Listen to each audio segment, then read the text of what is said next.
Welcome to Samba Samba. Enjoy the video.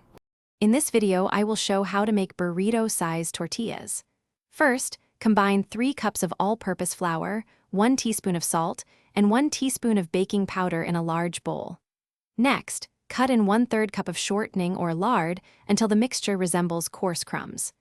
Gradually add 1 cup of warm water, mixing until a shaggy dough forms. This initial step is crucial for the texture.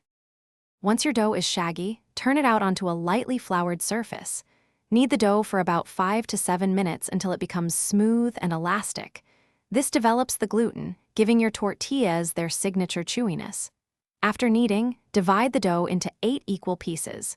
Each piece should be roughly 5 ounces, perfect for a generous burrito. Now for the fun part, rolling and cooking. Take each dough ball and roll it out on a lightly floured surface into a 9 to 10 inch circle.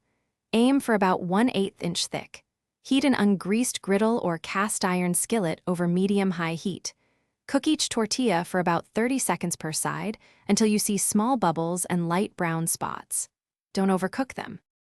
As each tortilla finishes cooking, stack them and wrap them in a clean kitchen towel. This keeps them warm and pliable, ready for your delicious fillings.